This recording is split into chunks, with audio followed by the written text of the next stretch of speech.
అందరికీ నమస్కారం. ఆయుష్మాన్ భవ కార్యక్రమానికి అందరికీ స్వాగతం, సుస్వాగతం. ఆయుష్మాన్ భవలో ఈరోజు సైనటిస్ గురించి, ఆస్తమా గురించి తెలియజేయడానికి డాక్టర్ శ్రీనాథ్ గారు మనతో పాటు ఉన్నారు. వారితో మాట్లాడి మరిన్ని విషయాలు తెలుసుకుందాం. సార్ నమస్తే సార్. నమస్కారం అండి. సార్, సైనటిస్ అనేది ఈ ప్రాబ్లం ముఖ్యంగా అంటే రెయిన్ సీజన్‌లోనే వస్తుందా? లేకపోతే అది సీజన్‌తో సంబంధం లేకుండానా? ఏ ఏజ్ వాళ్ళకి వచ్చే ఛాన్సెస్ ఉంది? రైట్ అండి.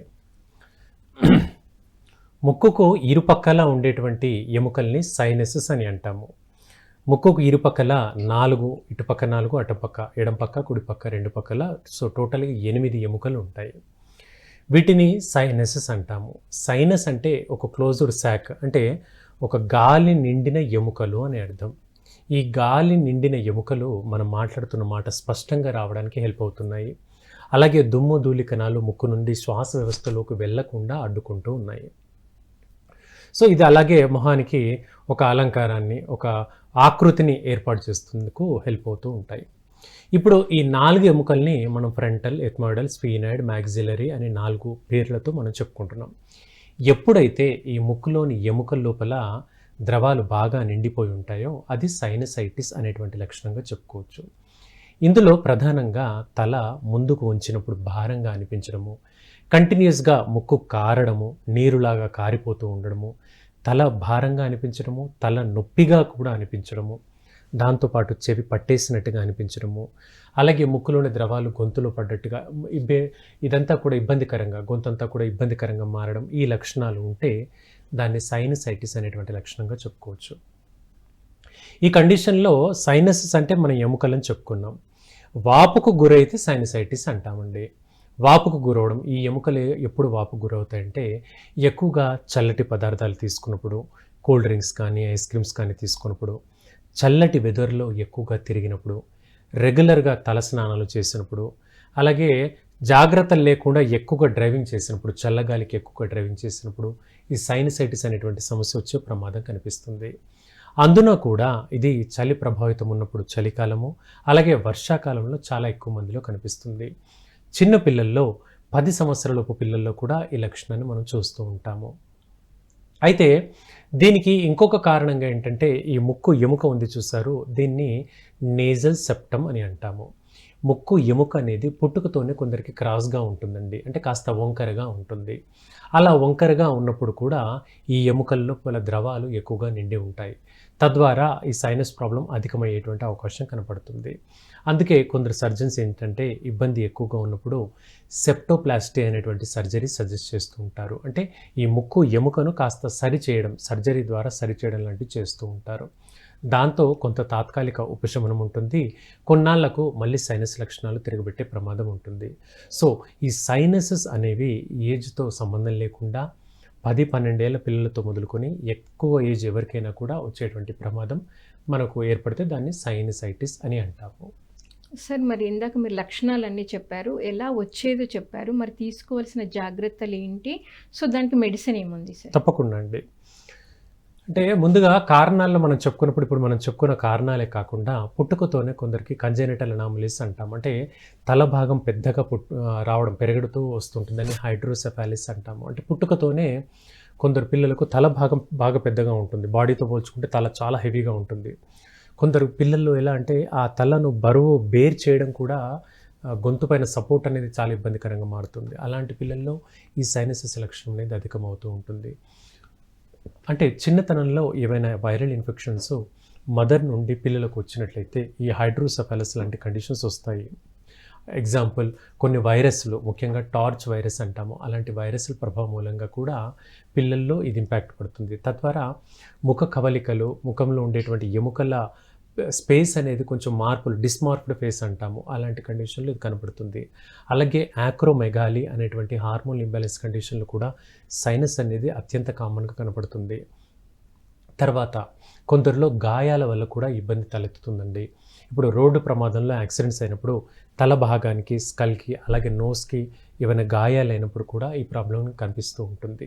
ఎందుకంటే సర్జికల్ కరెక్షన్ ద్వారా తాత్కాలికంగా మాత్రమే ఉపశమనం ఉంటుంది. సో అలా కాకుండా దీర్ఘకాలికంగా ఇది ఇబ్బంది పెడుతుందంటే మాత్రం హోమియోపతి మందులు వాడుకోవచ్చు.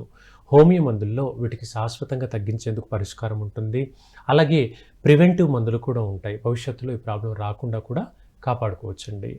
ఓకే. సార్ ఇప్పుడు హోమియోపతి ద్వారా పర్మనెంట్‌గా తగ్గుతుంది అంటున్నారు కదా! సో, మరి వీటి గురించి అవేర్‌నెస్ ఉందా సార్ జనాల్లో? అంటే చాలామంది లైక్ ఇంగ్లీష్ మెడిసిన్‌కెళ్తారు, వాడుతూ అవునండి. ఉంటారు, సర్జరీస్ చేసుకుంటూ ఉంటారు. మరి ఏమీ అవసరం లేకుండా ఇక్కడ మనకి మెడిసిన్ ద్వారానే తగ్గుతుంది కదా! అవునండి. సో, అంటే ఆధునిక వైద్యానికి దీనికి తేడా ఏంటంటే, ఇప్పుడు ఆధునిక వైద్యంలో ఏంటంటే మెడిసిన్ వాడినప్పుడు తాత్కాలిక ఉపశమనం అనేది కనబడుతుంది. సో, తాత్కాలిక ఉపశమనం తాత్కాలికంగానే మందులు వాడాలి. హోమియోపతి మందులేందంటే మొత్తం ఫ్యాక్టర్స్ అన్ని ఫ్యాక్టర్స్ గుండా కూడా తగ్గించేందుకు హెల్ప్‌ఫుల్‌గా ఉంటుంది. ఉదాహరణకు ఇప్పుడు సైనస్‌కి కొన్ని ట్రిగ్గరింగ్ ఫ్యాక్టర్స్ ఉంటాయి.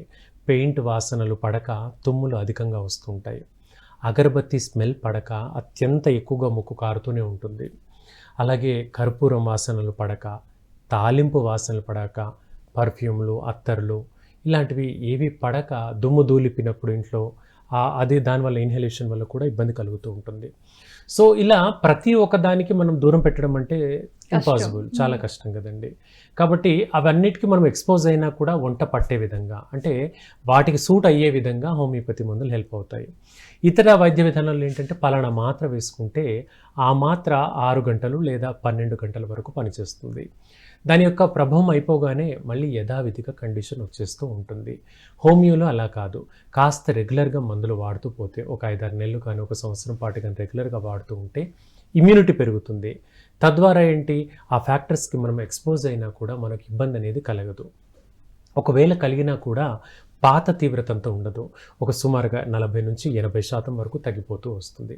సో, అలా ఇతర ఫ్యాక్టర్స్ అన్నీ కూడా మన వంట పట్టే విధంగా, ఇమ్యూనిటీ పెరిగే విధంగా హోమియోపతి మందులు హెల్ప్ అవుతాయి. ఇక్కడ మనం తెలుసుకోవాల్సింది ఏంటంటే కేవలం సైనస్ లక్షణమే కాకుండా ఆ వ్యక్తికి ఏవైనా ఇతర ఇబ్బందులు ఉన్నాయనుకోండి. ఎగ్జాంపుల్, అతనికి నిద్ర పట్టట్లేదు, గ్యాస్ట్రిక్ ఇబ్బంది ఉంది, ఒళ్ళు నొప్పులు ఉన్నాయి అనుకుందాం. సో, ఈ కంప్లైంట్స్ అతను చెప్పకపోయినా పర్వాలేదు. కేవలం సైనస్‌కి హోమియోపతి డాక్టర్ గారిని మందులు వాడుతూ వస్తున్నా కూడా ఈ లక్షణాలు కూడా తగ్గుముఖం పడతాయి. ఎందుకంటే హోమియో వైద్య విధానంలో ఏంటంటే ఎగ్జాక్ట్‌గా జలుబు మందు, ఎగ్జాక్ట్‌గా కీళ్ళ నొప్పుల మందు అనేది ఉండదు. పూర్తిగా ఓవరాల్‌గా ఇమ్యూనిటీని పెంచేందుకు మందులు ఉంటాయి. తద్వారా అతని రోగ నిరోధక శక్తి పెరిగి ఈ సమస్య అనేది అదుపులోకి వస్తుంది. అండ్ కొంతకాలం పాటు అలా రెగ్యులర్‌గా వాడితే ఈ సమస్యలన్నీ కూడా పూర్తిగా మనం బయటపడే అవకాశం కనిపిస్తుందండి.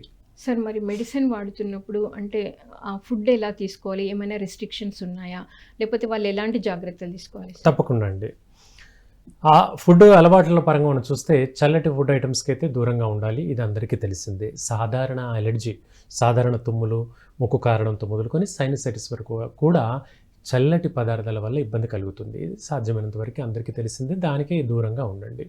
ఇది కాకుండా మనం తెలుసుకోవాల్సింది ఏంటంటే కొన్ని ఫ్యాక్టర్స్ ఉంటాయి. ముఖ్యంగా మన చుట్టుపక్కల పెంపుడు జంతువులు ఏవైనా కుక్క, పిల్లి ఇలాంటివి ఉన్నా కూడా, లేదా మొక్కలు ఎక్కువగా ఉన్నా, చెట్లు అధికంగా ఉన్నా, గ్రాస్ గడ్డి ఇవి ఎక్కువగా ఉన్నా, ఫర్టిలైజర్సు, పెస్టిసైడ్స్ క్రిమిసంహారక మందులు చుట్టుపక్కల ఉన్నా, కోళ్ళు అధికంగా ఉన్నా, కోళ్ళ ఫారంలో చుట్టుపక్కల ఉన్నా, ఇదంతా కూడా ఎక్కువగా ఇబ్బంది కలుగుతుంది. అంటే ముఖ్యంగా ఇది ఇప్పుడు మనం మాట్లాడుకునే కాస్త విలేజ్ లెవెల్‌లో మాట్లాడుకున్నామండి. అలాగే పట్టణంలో చూసినప్పుడు పక్షులు ఎక్కువగా ఉన్నప్పుడు అపార్ట్మెంట్‌లో నివసించే వాళ్ళకు కూడా ఈ ప్రాబ్లమ్ అధికంగా వచ్చే అవకాశం ఉంటుంది. ముఖ్యంగా అపార్ట్మెంట్లో ఈ చుట్టుపక్కల పరిసరాలు ఉన్నప్పుడు పావురాలు ఇవన్నీ కూడా రెట్టలు అలా పడిపోతూ ఉంటాయి. అవి ఎండిన తర్వాత వాటిని గాలిలో కలిసిపోతుంది. మనం తెలియకుండానే ఇన్హేల్ చేస్తూ ఉంటాం కాబట్టి దాని మూలంగా కూడా మనకి ఇబ్బంది కలుగుతుంది. అలాగే ఎక్కువ సేపు వాతావరణంలో ఏసీకి ఎక్స్‌పోజ్ అయి ఉంటే కూడా ఈ ప్రాబ్లం కలుగుతుంది. ఎందుకంటే ఏసీకి సరైనటువంటి క్లీనింగ్ చేయించకపోవడము, సర్వీస్ చేయించకపోతే 6 నెలలకు మించి చేయించకపోతే ఈ ఇబ్బందులు తలెత్తుతాయి. ఇది ముదిరితే అలర్జిక్ బ్రాంకైటిస్ లక్షణాలు తలెత్తుతాయండి. అంటే కొందరిలో మనం వింటూ ఉంటాం, డాక్టర్ గారు జలుబు మొత్తం సంవత్సరం పొడుగునా ఉంటుంది, 24 గంటలు ఉంటుంది అంటారు కొందరు జలుబు గురించి. అలాగే పరీక్షలు అన్నీ చేయించామండి, ఏం లేదన్నారు డాక్టర్ గారు, అన్నీ నార్మల్ వచ్చాయి, కానీ జలుబు తగ్గట్లేదు అని అంటారు. దగ్గుకు సంబంధించి కూడా మందులన్నీ అయిపోయి ఉంటాయి, కానీ తగ్గట్లేదు అంటారు. ఈ లక్షణాలు అలర్జిక్ బ్రాంకైటిస్కి సంకేతం అండి. అంటే సైనసైటిస్ ప్రాబ్లం ముదిరితే ఈ బ్రాంకైటిస్ లక్షణాలు తలెత్తే అవకాశాలు ఎక్కువగా కనిపిస్తాయి. సార్ మరి మీరు ఇందాక అన్నారు పల్లెవాసులు, పట్టణంలో ఉన్నాం. ఇద్దరిలో ఎవరిని ఎక్కువ ప్రభావితం చేస్తుంది సార్? రైట్ అండి. ప్రధానంగా చెప్పుకోవాలంటే అగ్రికల్చర్ నేపథ్యం ఉన్న వాళ్ళల్లో ఈ ప్రాబ్లం అధికంగా కనిపిస్తుంది. అంటే వ్యవసాయం చేస్తున్నప్పుడు చుట్టుపక్కల పెస్టిసైడ్స్, ఈ మందుల ప్రభావం అది అధికంగా ఉన్నప్పుడు గాలి పీల్చుకున్నప్పుడు వాటితో పాటుగా ఈ మందులు లోపలికి వెళ్తాయి. సో మన నాస్ట్రిల్ గుండా లోపలికి వెళ్ళినప్పుడు అది ఇబ్బందికరంగా మారి జలుబు, తుమ్ములు, కళ్ళు మంటలు, కళ్ళు దురద, కళ్ళు కూడా ఎరుపెక్కడం ఉంటుంది. ఇవన్నీ కూడా అలర్జీ తాలూకు లక్షణాలు. ఇవి ముదిరిన తర్వాత తల ముందుకు వచ్చినప్పుడు భారంగా అనిపించడం, తలంతా ఎక్కువగా హెవీగా ఉండడం, ముక్కు చీదినప్పుడు కూడా బ్లడ్ పడడం, ఈ లక్షణాలు కనబడతాయి. ఇక లాస్ట్ ఫేజ్లో బ్రాంకైటిస్ లక్షణాలు, గొంతు మంట, గొంతు నొప్పి, డ్రైగా ఉంటుంది. ఇప్పుడే మంచినీళ్ళు తాగాం అయినా కూడా గొంతు డ్రైగా ఉంది, మాట్లాడాలన్నా కూడా మాట స్పష్టంగా రావట్లేదు ఎందుకంటే గొంతు డ్రైగా ఉంది కాబట్టి. ఇలాంటి లక్షణాలు దారితీస్తాయండి. సో ఆ ఎక్స్టర్నల్ ఫ్యాక్టర్స్కి కొంచెం జాగ్రత్తగా మేనేజ్ చేసుకుంటుంటే సైనసైటిస్ అనేది అదుపులో ఉంటుంది. సార్ ఇప్పుడు మరి పల్లెవాసులకి అంటే మామూలు ఇంగ్లీష్ మెడిసిన్స్ గురించి తెలుసు, మీ దాని గురించి తెలియదు హోమియోపతి. సో వాళ్ళ వరకు రీచ్ అవ్వాలి ఇది అంటే ఏం చేయాలి సార్? రైట్ అండి. ఇప్పుడు హోమియోపతి మందులు అనేవి గవర్నమెంట్ డిస్పెన్సరీస్ కూడా ఉంటాయి. సో సరైన అందుబాటులో హోమియో డిస్పెన్సరీ లేనప్పుడు కొంత అవగాహన అనేది పెంచుకోవాలి. ఇప్పుడు ఈ మాధ్యమాలు చాలా ఉన్నాయి, యూట్యూబ్లో, గూగుల్ ద్వారా చాలా మాధ్యమాల్లో ఈ విషయాన్ని తెలుసుకొని హోమియోపతి మందులు వాడుకున్నట్లయితే సైనసైటిస్ ప్రాబ్లంకి చాలా వరకు మంచి మందులతో తగ్గించుకోవచ్చు. అంటే ఒక వ్యత్యాసం ఏంటంటే అండి, ఇంగ్లీష్ మందులు, హోమియోపతి మందులు అనేది కాదు, కానీ కొన్ని రకాల స్టెరాయిడ్ మాత్రలు అలాంటివి లేకుండా హోమియోపతితో తగ్గించుకోవచ్చు. అంటే దీర్ఘకాలికంగా వేరే మందులు వాడితే మనకు దాని యొక్క దుష్ప్రభావాలు కనబడతాయి. అలాంటి దుష్ప్రభావాలు లేకుండా, అంటే సైడ్ ఎఫెక్ట్స్ లేకుండా హోమియోపతి మందులు హెల్ప్ అవుతాయి. ఇప్పుడు అక్కడ చుట్టుపక్కల హోమియోపతి కేంద్రం లేదనుకోండి, ఇప్పుడు మాలాంటి డాక్టర్స్ ఉంటారు, వాళ్ళకి కాల్ చేసినా సరే కొరియర్ ద్వారా, పోస్టల్ సర్వీస్ ద్వారా కూడా మెడిసిన్ తెప్పించుకోవచ్చు. తద్వారా హోమియోపతి మందులు రెగ్యులర్గా వాడుకున్నట్లయితే ఈ సమస్య అనేది కాంప్లికేట్ అయ్యి ఆస్తమా లక్షణానికో, బ్రాంకైటిస్ లక్షణానికో దారి తీయకుండా కాపాడుతుంది.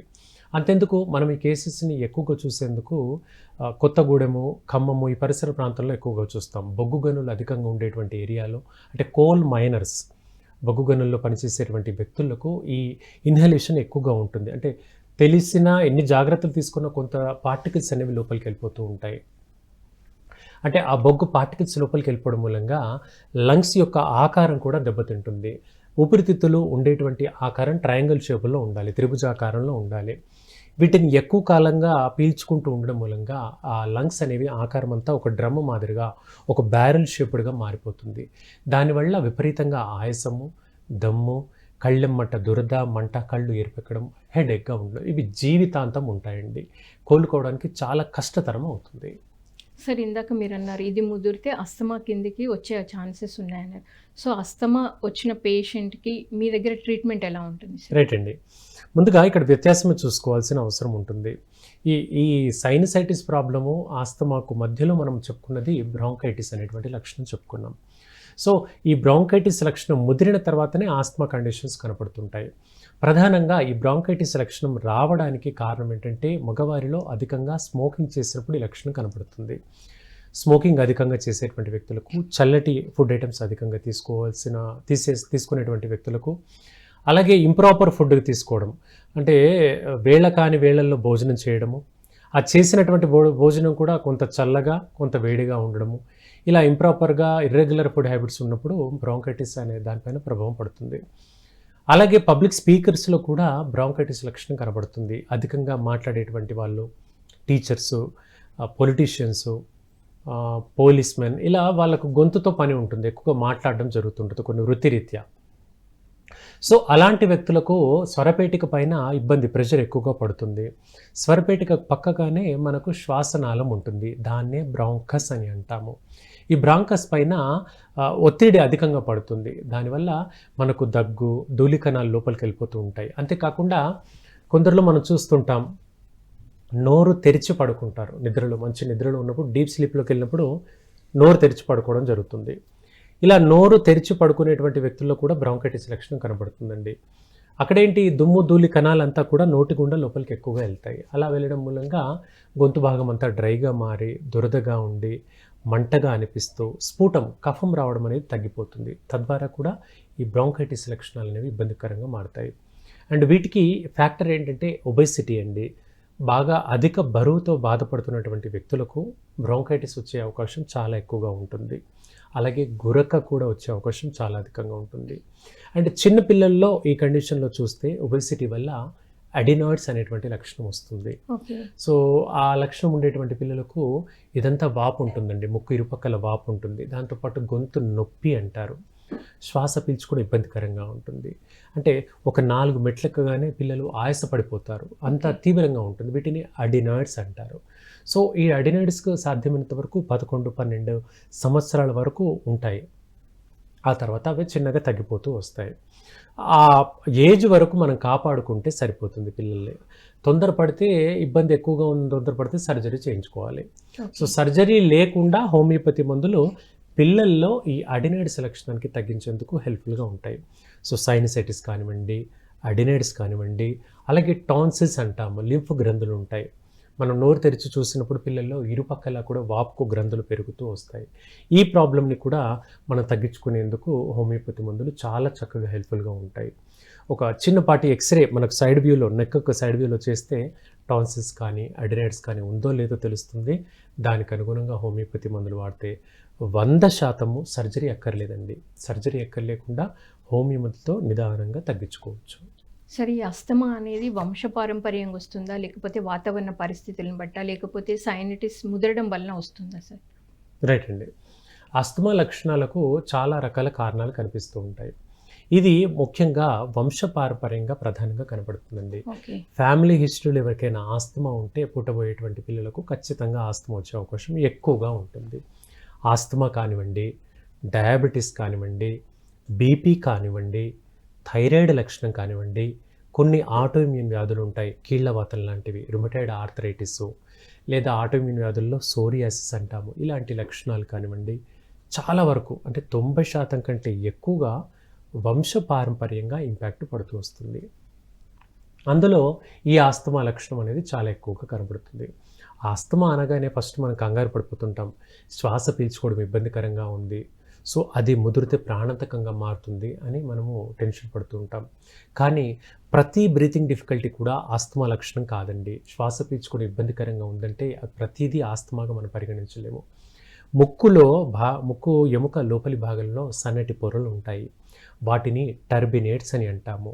ఈ టర్బినేట్స్ అనేటువంటి పొరలు వాపుకు గురవుతూ ఉంటాయి. దుమ్ము ధూళి కణాల వల్ల, సహజమైనటువంటి ఎలర్జీ వల్ల వాపుకు గురవుతాయి. ఇప్పుడు గాలి పీల్చుకోవడం ఇబ్బందికరంగా ఉంటుంది అంతే. సో, ఈ గాలి పీల్చుకోవడం ఇబ్బందిగా ఉందని వెంటనే ఆస్తమా అనుకోవడానికి లేదు. ఆస్తమా అంటే ఎగ్జాక్ట్ మాట ఏంటంటే శ్వాస వ్యవస్థలో అంటే లంగ్స్ చివరి భాగాలకు గాలి అందకపోవడం. తద్వారా లంగ్స్ యొక్క చివరి భాగాలకు ఆక్సిజన్ సప్లై తగ్గి మనకు సఫకేషన్ అవుతుంది. బ్రీతింగ్ పీల్చుకోవడం చాలా ఇబ్బందికరంగా మారుతుంది. అది ఆస్తమా లక్షణంగా చెప్పుకోవచ్చు. పూర్తి పేరుగా చెప్పాలంటే దీన్ని బ్రాంకియల్ ఆస్తమా అంటాము. అంటే ఓకే. ఈ శ్వాసనాళంతో కూడి మనకు ఆస్తమా లక్షణం కనబడుతుంది. అది బ్రాంకియల్ ఆస్తమా లక్షణంగా చెప్పుకోవచ్చండి.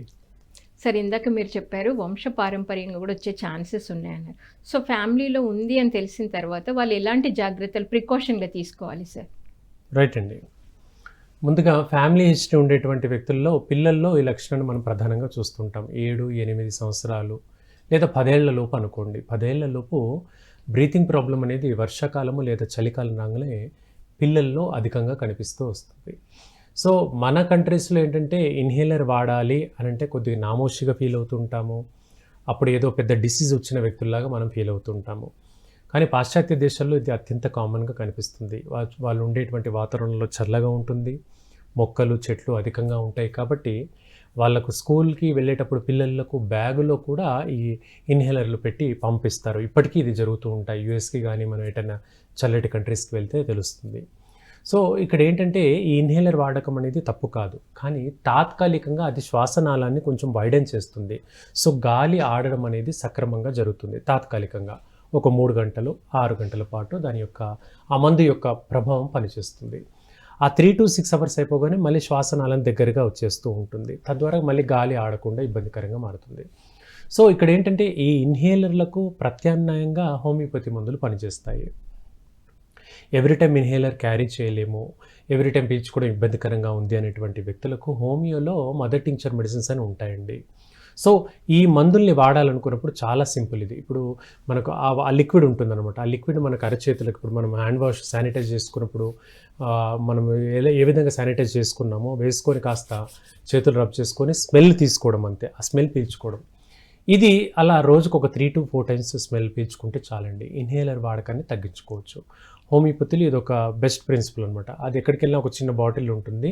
ఆ లిక్విడ్ని మన అరచేతుల పైన వేసుకొని రబ్ చేసి పీల్చుకుంటే చాలు. దీనివల్ల కూడా మనకు శ్వాసనాళం అనేది వైడెన్ అవుతుంది.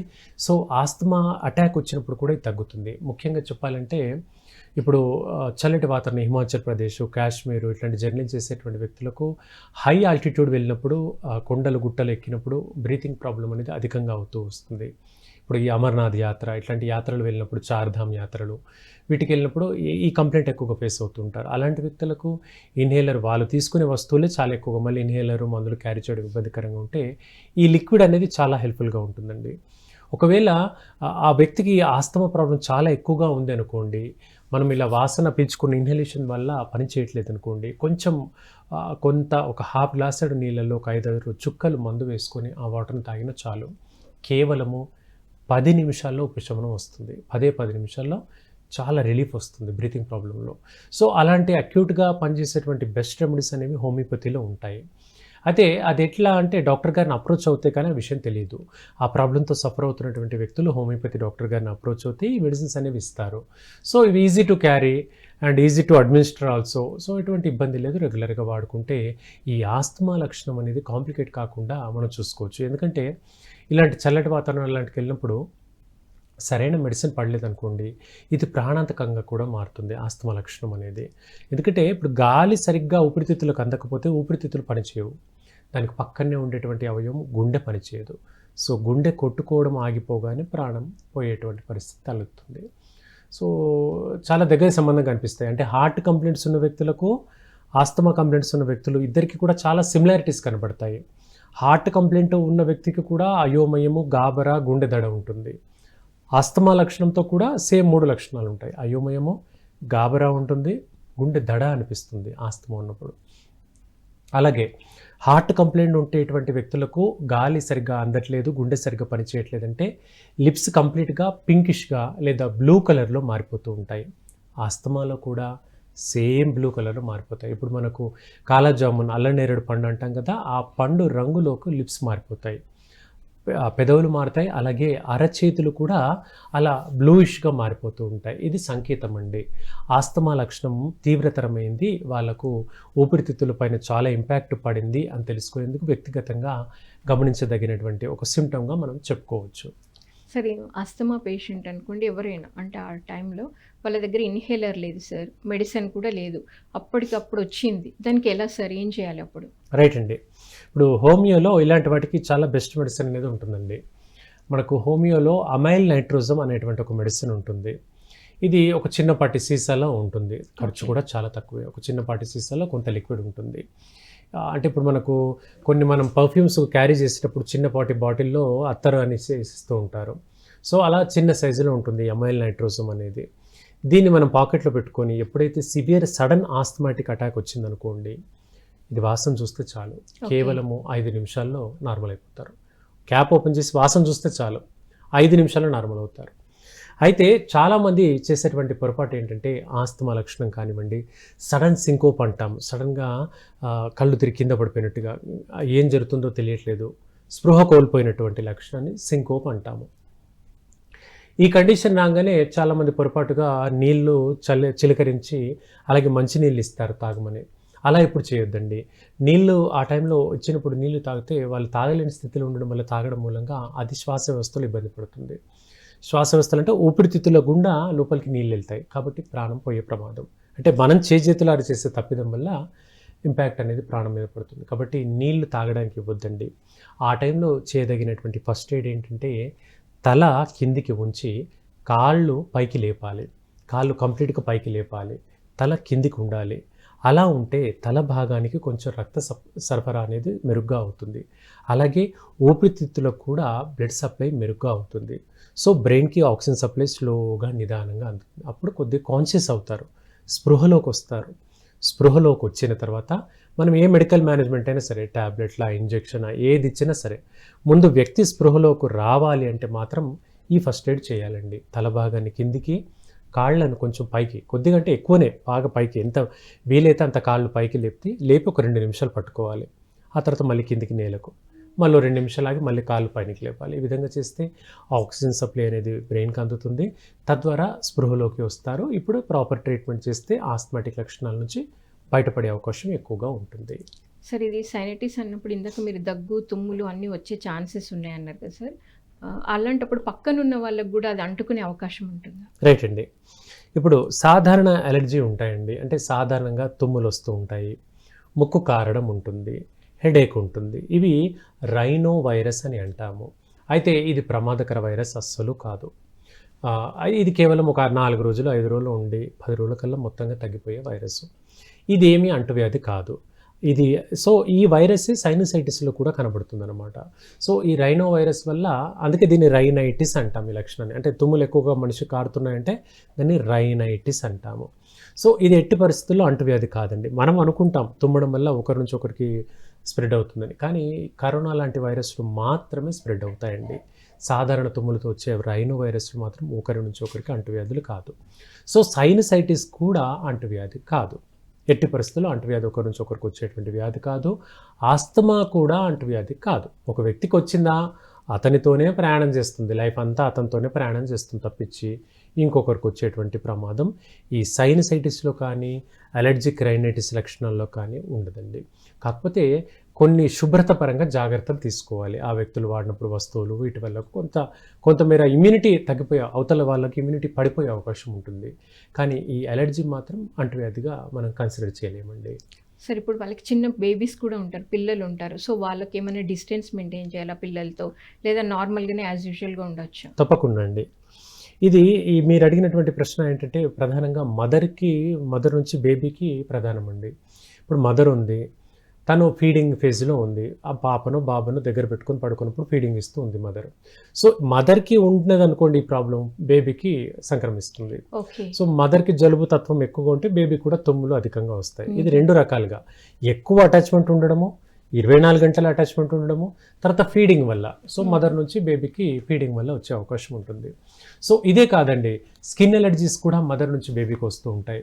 ఇప్పుడు మదర్కి ఫంగల్ ఇన్ఫెక్షన్ ఉందనుకోండి, ఎంతసేపు బేబీని దగ్గర పెట్టుకొని కూర్చోవాలి, అంటే నెలల వయస్సు ఉన్నప్పుడు పిల్లలు. కాబట్టి బాగా దగ్గరికి పెట్టుకోవడం మూలంగా ఫంగల్ ఇన్ఫెక్షన్స్ కూడా మదర్ నుంచి బేబీకి స్ప్రెడ్ అవుతాయి. ఆ విధంగా చర్మం, స్కిన్కి సంబంధించిన ర్యాషెస్ ఫేస్ పైన కానివ్వండి, ఒంటి పైన కానివ్వండి, స్కిన్ ర్యాషెస్ అనేవి పిల్లల్లో తొందరగా స్ప్రెడ్ అవుతాయి. సో డైపర్ ర్యాష్ కానివ్వండి, ఇవి పిల్లలు చాలా తొందరగా స్ప్రెడ్ అవుతాయి. సో వాళ్ళకు ఒక పట్టాన అలర్జీ లొంగదు. అండ్ ఈ జలుబు తత్వం పిల్లల్లో ఏర్పడినప్పుడు ముక్కంతా కూడా బ్లాక్ అయిపోతుంది, గాలి పీల్చుకోవడం ఇబ్బంది. సో ఇక్కడ పిల్లల సఫరింగ్ అంటే పేరెంటల్ సఫరింగ్ ఎక్కువగా ఉంటుంది, పేరెంట్సే ఎక్కువగా సఫర్ అవుతుంటారు. అదేంటండి అంటే అందరూ చెప్పే ఒకే మాట ఏంటంటే పిల్లలు చెప్పలేరు కాబట్టి చాలా సఫర్ అవుతున్నారు వాళ్ళు అనేటువంటి భావన పేరెంట్స్లో కలిగి పెద్దవాళ్ళే ఎక్కువగా సఫర్ అవుతుంటారు. కానీ పిల్లల్లోనే తొందరగా తగ్గుతుంది, ఇది చాలా తొందరగా తగ్గుతుంది. పసిపిల్లల్లో తొందరగా తగ్గుతుంది, 5-6 నెలలలోపు పిల్లలు చాలా తొందరగా రెస్పాండ్ అవుతుంది. చాలా విచిత్రమైన విషయం ఏంటంటే ఈ నెలల వయసు పిల్లలు కూడా హోమియోపతి మందులు వాడుకోవచ్చు. సో ఆ విధంగా అది చాలా బెస్ట్గా పనిచేస్తుంది. అండ్ పెద్దగా ఇంగ్లీష్ మందుల వాడకం కూడా అక్కడ అక్కర్లేకుండా మనం తగ్గించుకోవచ్చండి. సార్, మామూలుగా అయితే సైనటిస్ అనేది అసలు లేదు, కానీ ఒక మదర్ అంటే ప్రెగ్నెంట్ టైంలో తనకు అటాక్ అయింది, సో బేబీ ఉన్నాడు లోపల, సో బేబీకి వచ్చే ఛాన్సెస్ ఉంటాయి? రైట్ అండి. మదర్ నుంచి లోపల బేబీకి వచ్చేటువంటి వైరల్ ఇన్ఫెక్షన్లో ఈ అలర్జీ తాలూకు లక్షణాలు వెళ్ళవు, కానీ ఇతర వైరల్ ఇన్ఫెక్షన్స్ వస్తాయి. ముఖ్యంగా toxoplasma, rubella, cytomegalo, herpes virus, hepatitis B virus, అలాగే హెచ్ఐవి వైరస్, ఇవి ఇలా కొన్ని వైరస్లు మాత్రం మదర్కి ఉన్నట్లయితే తల్లి ఉమ్మ నీరు ద్వారా ప్లాసెంటా లోపల ఉండేటువంటి బేబీకి స్ప్రెడ్ అయ్యే ప్రమాదం అధికంగా కనపడుతుంది. అధికం అంటే 100% వస్తుంది బేబీకి. సో ఆ బేబీకి ఈ వైరస్లు మనం చెప్పుకునే ఇంపాక్ట్ అయిననుకోండి, దాని యొక్క ప్రభావితం మూలంగా చాలా ప్రాణాంతకంగా మారతాయి. కొన్ని సందర్భాల్లో ఈ వైరస్ల మూలంగా పిల్లలు గుడ్డిగా పుట్టేటువంటి ప్రమాదం కనపడుతుంది. కంటి గుడ్డు పైన వైరస్ ప్రభావితం అయితే ఆ గుడ్డిగా రావచ్చు, లేదా చెవి నరాలపైన ప్రభావితమైతే పుట్టుకతోనే చెవులు వినపడకుండా జరగవచ్చు. ఒక్కోసారి ఆ వైరస్ శ్వాస వ్యవస్థలోకి వెళ్తే లంగ్స్ సరిగ్గా పనిచేయవు, జీవితాంతం అంటే లైక్ పెరుగుతున్నప్పటికీ కూడా ఊపిరితిత్తుల వ్యవస్థ అనేది సరిగ్గా పనిచేయకుండా చిన్న ఏజ్లోనే పిల్లలు కొలాప్స్ అయ్యేటువంటి ప్రమాదం కనపడుతుంది. ఈ వైరస్లే అత్యంత ముఖ్యమండి. అంటే సైనసైటిస్కి కానీ సాధారణ ఎలర్జీతో వచ్చే వైరస్లు అంత ప్రమాదకరం అస్సలు కావు. అంటే 5-10% కూడా కావు. మనం చెప్పుకున్న టోక్సోప్లాస్మా, సైటోమెగాలు, హెర్పిస్ వైరస్లు ఇవి మాత్రం చాలా డేంజర్ అండి. అందుకే పిల్లల్లో అంటే మదర్కి ఫస్ట్గానే చేస్తున్నాం పరీక్షలు. ఇప్పుడు మదర్ ప్రెగ్నెంట్ అయ్యింది అని ఫస్ట్ తెలియగానే మొదటి నెలల్లోనే పరీక్షలు చేస్తాము. టార్చ్ పరీక్ష అంటాము.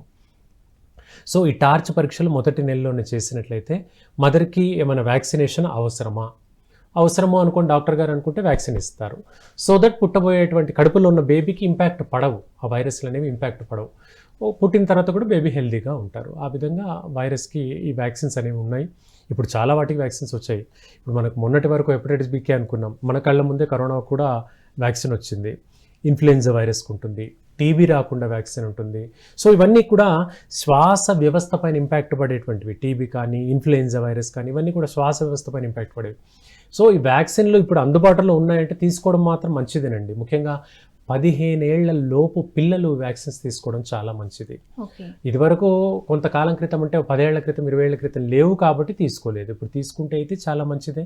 వ్యాక్సిన్ల వల్ల ఎలాంటి దుష్ప్రభావాలు ఉండవు అండ్ తీసుకోవడం చాలా మంచిది. ఉదాహరణకి ఇప్పుడు మన చుట్టుపక్కల టీబీ ఎవరైనా సఫర్ అవుతే అది దగ్గినప్పుడు నోటి తుంపరల ద్వారా స్ప్రెడ్ అవుతూ వస్తుంది, సలైవా ద్వారా స్ప్రెడ్ అవుతూ వస్తుంది. సో ఆ ఇంపాక్ట్ మన మీద పడొద్దంటే టీబీ వ్యాక్సిన్ ఉంటుంది. ఆ వ్యాక్సిన్ పిల్లల్లో ముందుగా తీసుకుంటే శ్వాస వ్యవస్థ పైన ఇంపాక్ట్ పడకుండా కాపాడుకోవచ్చండి.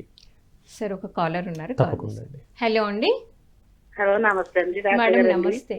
అమ్మ నమస్కారం, చెప్పండి. అంటే ఆస్తమా కోసమేనండి, ఇంకేమన్నా దేనికోసమో చెప్తారండి? ఆస్తమా ప్రాబ్లం ఉందమ్మా? ఆస్తమా కోసం కాదండి, అంటే కాలు ఒకసారి ఇరిగిపోయిందండి. ఓకే. అది డాక్టర్లు అది కొంచెం స్క్రూలు వేశారండి. రైట్ అమ్మా. అవి 2 ఒక్కోసారి పోటు వస్తున్నాయండి. దేనివల్ల అండి డాక్టర్ గారండి? ఒక ప్రశ్న అమ్మా, డాక్టర్ గారిని కన్సల్ట్ చేసినప్పుడు రాడ్ ఎప్పుడు తీద్దామన్నారు కాళ్ళల్లో? 18 నెలలు తీస్తామన్నారండి. అలాగే. ఇప్పుడు ఎంతకాలం గడిచింది? ఇప్పుడు 16 నెలలు అయిందండి డాక్టర్ గారండి. అలాగేనమ్మా. ఇంకా 2 నెలలు ఉంది అంతేనా?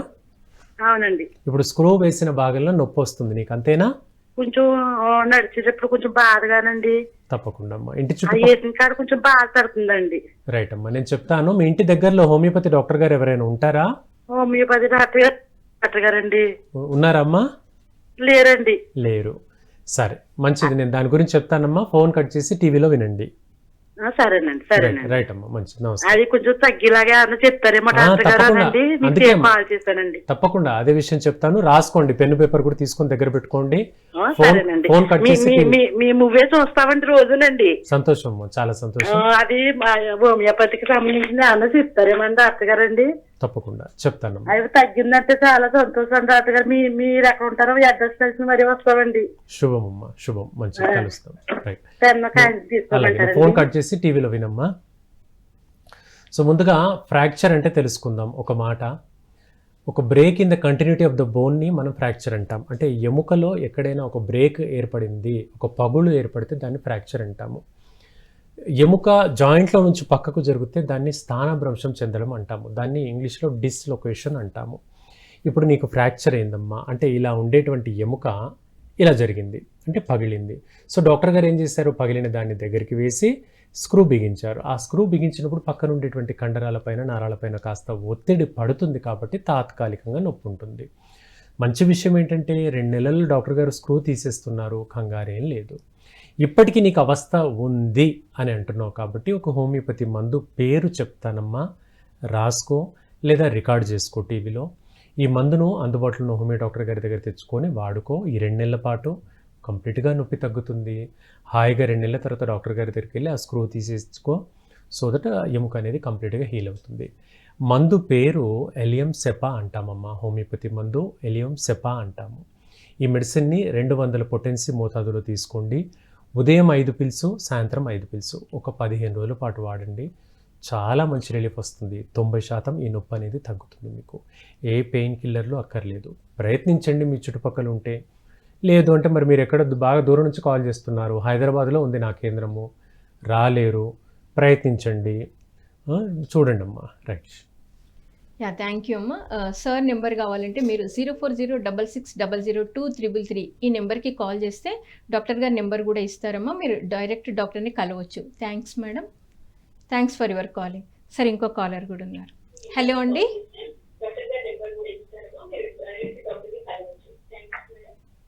హలో అండి.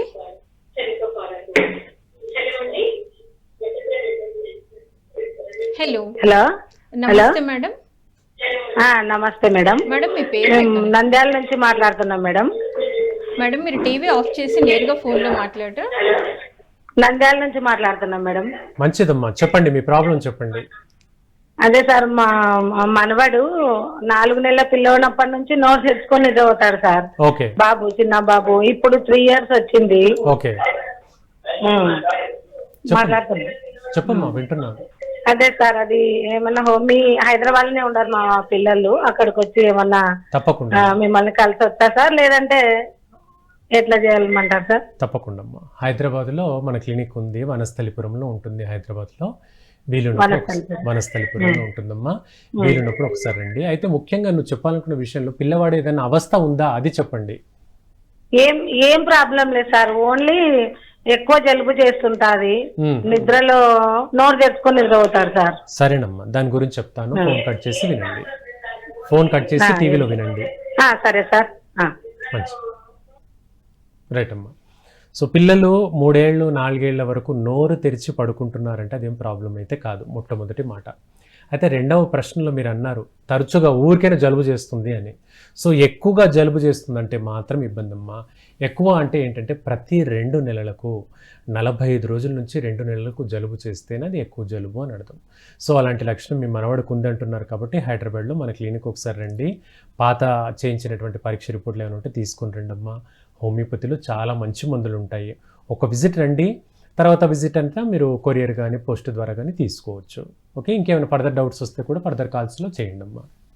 సార్ ఇప్పుడు అస్తమా అయినా సైనటిస్ అయినా అంటే ఏజ్ లైక్ 60-70 years వాళ్ళకి అటాక్ అయినప్పుడు అప్పటివరకు లేదు, బాగానే ఉన్నారు, ఆ ఏజ్లో వచ్చింది అనుకోండి సార్, అప్పుడు హోమియోపతి మెడిసిన్ ఎన్ని రోజులు వాడాల్సి ఉంటుంది? రైట్ అండి. ఇలా మనం ఎన్నో రకాల సమస్యలు మనం చూస్తుంటాం.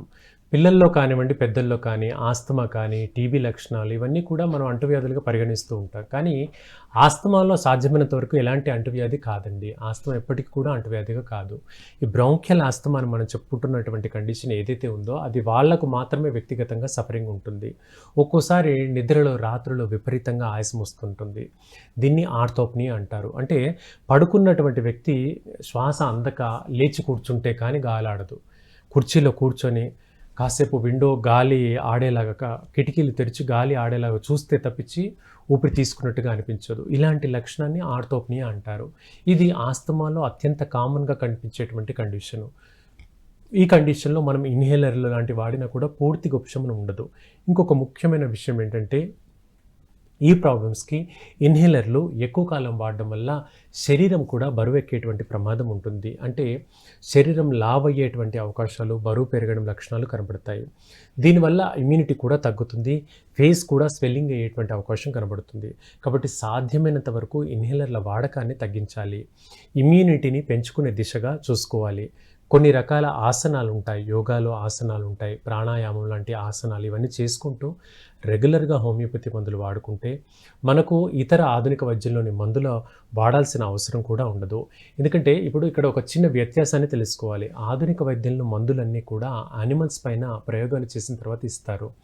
అంటే గినియా పిగ్స్ కానివ్వండి, కొన్ని రకాల యానిమల్స్ ఉంటాయి, ర్యాబిట్స్ కానివ్వండి, ఎలుకలు కానివ్వండి, వీటిపైన ప్రయోగాలు ఎక్కువగా చేసిన తర్వాత ఆ మందు అనేది మార్కెట్లోకి విడుదలవుతుంది. ఇక్కడ మానసిక కోణంలో మందును స్టడీ చేయడం జరగదు.